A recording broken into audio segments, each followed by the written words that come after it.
Assalamualaikum warahmatullahi wabarakatuh. Shalom, Om Swastiastu, Namo Buddhaya, salam kebajikan, salam sejahtera bagi kita semua. Perkenalkan, nama saya Nirmala Nuleos, akhiran NIM 566. Pada kesempatan kali ini, saya akan melanjutkan pembahasan materi mengenai perlindungan ketenaga kerjaan. Saya akan membahas beberapa poin yang penting dalam video kali ini. Poin yang pertama yaitu tenaga kerja merupakan salah satu aset terpenting dalam pembangunan nasional. Peran tenaga kerja tidak hanya sebatas pelaku produksi, tetapi juga sebagai penentu keberhasilan pembangunan ekonomi suatu negara.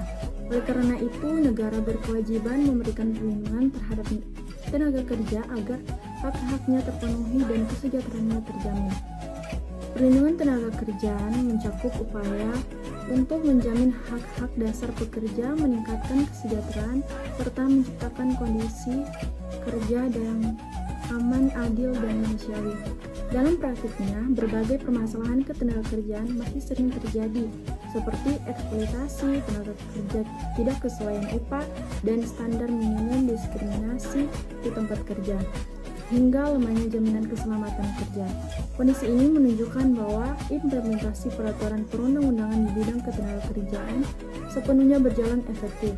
Padahal Undang-Undang Nomor 13 Tahun 2003 tentang Ketenagakerjaan, peraturan turunannya telah secara tegas mengatur mengenai hak kewajiban perlindungan terhadap tenaga kerja. Selain itu, perkembangan dunia kerja yang dinamis akibat globalisasi dan kemajuan teknologi turut menimbulkan tantangan baru seperti meningkatnya pekerja kontrak.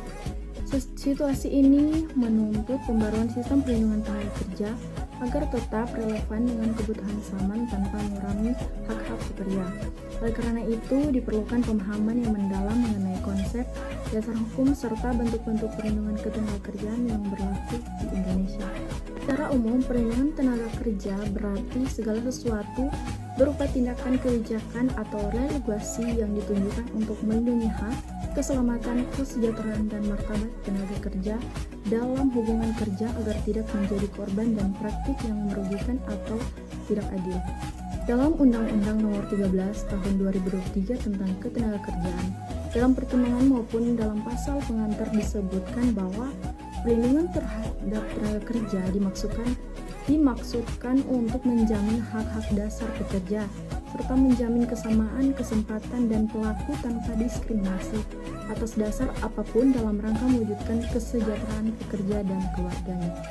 Undang-undang tersebut juga menegaskan hak pekerja untuk memperoleh perlindungan atau keselamatan, kesehatan kerja, moral dan kesusilaan, serta perlakuan yang sesuai dengan harkat dan martabat manusia dalam pasal 88 ayat 1 Undang-Undang 13 Tahun 2003. Masuk dalam poin jenis-jenis perlindungan ketenagakerjaan. Perlindungan ketenagakerjaan di Indonesia merupakan hal yang sangat penting untuk diperhatikan. Hal ini dikarenakan tenaga kerja merupakan aset yang sangat berharga bagi suatu negara. Untuk itu, pemerintah Indonesia telah menetapkan berbagai jenis perlindungan tenaga kerja untuk memastikan kesejahteraan dan keamanan mereka. Berikut adalah beberapa jenis perlindungan tenaga kerja di Indonesia. Yang pertama, perlindungan hukum. Perlindungan hukum bagi tenaga kerja di Indonesia diatur dalam Undang-Undang Nomor 13 Tahun 2003 tentang Ketenagakerjaan.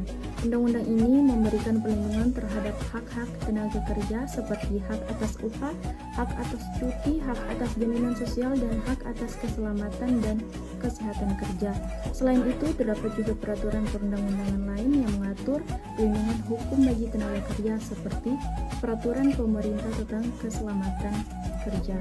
Yang kedua, perlindungan kesehatan dan keselamatan kerja merupakan hal yang sangat penting bagi tenaga kerja. Pemerintah Indonesia telah menetapkan berbagai peraturan untuk memastikan kesehatan dan keselamatan tenaga kerja, seperti Peraturan Pemerintah Ketenagakerjaan tentang Keselamatan dan Kesehatan Kerja.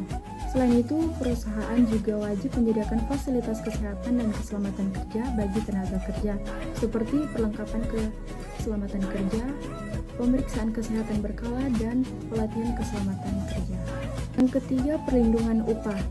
Bagi tenaga kerja diatur dalam Undang-Undang Ketenagakerjaan. Undang-undang ini menetapkan bahwa setiap tenaga kerja berhak atas upah yang layak dan sesuai dengan ketentuan peraturan perundang-undangan. Selain itu, terdapat juga peraturan lain yang mengatur tentang upah. Yang keempat, perlindungan jaminan sosial.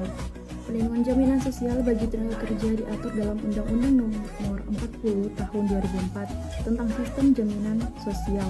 Undang-undang ini memberikan perlindungan terhadap tenaga kerja dalam hal jaminan sosial, seperti jaminan kesehatan, jaminan pensiun, jaminan kecelakaan kerja, dan jaminan hari tua.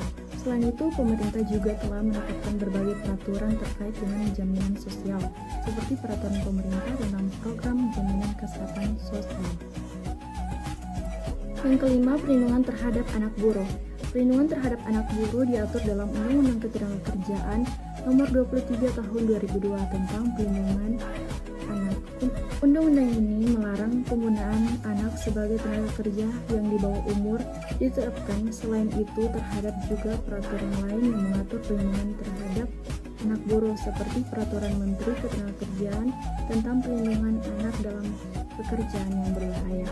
Dengan adanya berbagai jenis perlindungan tenaga kerja di Indonesia diharapkan dapat meningkatkan kesejahteraan dan keamanan bagi tenaga kerja. Pemerintah dan perusahaan diharapkan dapat mematuhi peraturan perundang-undangan yang telah ditetapkan untuk melindungi tenaga kerja. Selain itu, peran serta masyarakat juga sangat penting dalam memastikan perlindungan tenaga kerja di Indonesia. Perlindungan sosial yaitu suatu perlindungan yang berkaitan dengan usaha kemasyarakatan yang tujuannya untuk memungkinkan pekerja buruh mengenyam dan mengembangkan kehidupannya sebagaimana manusia pada umumnya, dan khususnya berbagai anggota masyarakat dan anggota keluarga. Perlindungan sosial disebut juga dengan kesehatan kerja. Kesehatan kerja sebagaimana telah dikemukakan di atas termasuk sejenis perlindungan sosial karena ketentuan-ketentuan mengenai kesehatan kerja ini berkaitan dengan sosial kemasyarakatan, yaitu aturan-aturan yang bermaksud mengadakan pembatasan-pembatasan terhadap kekuasaan penguasa untuk memperlakukan pekerja atau buruh semaunya, tanpa memperhatikan norma-norma yang berlaku dan tidak memandang pekerja atau buruh sebagai makhluk Tuhan yang mempunyai hak asasi. Karena sifatnya yang hendak mengadakan pembatasan, ketentuan perlindungan sosial dalam Undang-Undang Nomor 13 Tahun 2003, Pasal 68 dan seterusnya bersifat memaksa, bukan mengatur akibat adanya sifat memaksa dalam ketentuan perlindungan sosial Undang-Undang Nomor 13 Tahun 2003. Pembentuk undang-undang memandang perlu untuk menjelaskan bahwa ketentuan yang berkaitan dengan perlindungan sosial ini merupakan hukum umum dengan sanksi pidana. Hal ini disebabkan beberapa alasan. Aturan-aturan yang termuat di dalamnya bukan bermaksud melindungi kepentingan seseorang saja, melainkan bersifat aturan masyarakat. Pekerja atau buruh Indonesia umumnya belum mempunyai pengertian dan kemampuan untuk melindungi hak-haknya sendiri. Jadi, jelasnya kesehatan kerja bermaksud melindungi atau menjaga pekerja dari kejadian atau keadaan hubungan kerja yang merugikan kesehatan dan kesusilaannya dalam hal pekerja melakukan pekerjaannya. Selanjutnya kita masuk dalam hambatan dan upaya perlindungan hukum terhadap hak-hak pekerja di Indonesia. Perlindungan hak-hak terhadap pekerja belum dapat diwujudkan sepenuhnya. Beberapa hambatan permasalahan ini masih ditemukan antara lain. Yang pertama, faktor regulasi. Walaupun sudah banyak peraturan yang mengatur hubungan ketenagakerjaan, tetapi masih banyak ditemukan celah untuk melakukan pelanggaran dalam penerapannya. Yang kedua, faktor budaya baik pekerja. Memberi pekerja, pengusaha maupun penegak hukum.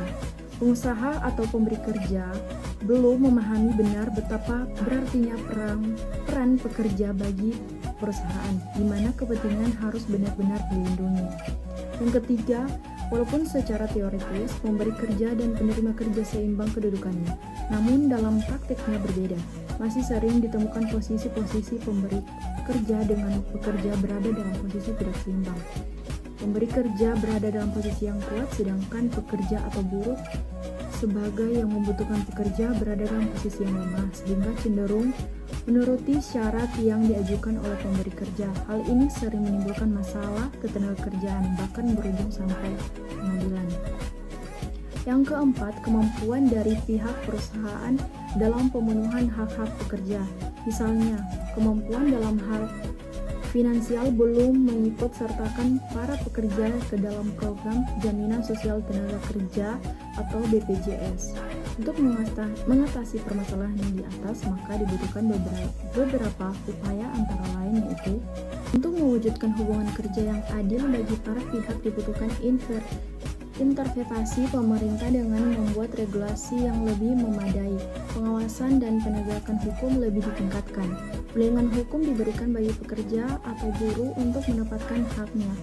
Yang kedua, apabila timbul masalah dalam hubungan ketenagakerjaan, maka hakim yang menangani tidak mengeluarkan putusan yang hanya didasarkan pada perjanjian semata yang telah didasarkan kebebasan berkontrak dan konsensualisme, namun harus memperhatikan keselarasan dari seluruh prinsip-prinsip yang ada dalam hukum perjanjian demi mewujudkan perlindungan dan keadilan bagi para pihak. Yang ketiga, para pihak yang terlibat dalam hubungan ketenagakerjaan harus memahami dan melaksanakan hak dan kewajibannya dengan benar. Penguasa atau pemberi kerja harus berusaha untuk melindungi kepentingan pekerja, mengingat pentingnya peranan pekerja dalam dunia usaha, misalnya memberikan penyuluhan, pembinaan, dan pengawasan terhadap pekerja berkenan dan pekerjaannya penting keselamatan dan kesehatan kerja, antara lain menyediakan alat-alat pelindungan diri berupa alat penutup hidung dan mulut atau masker.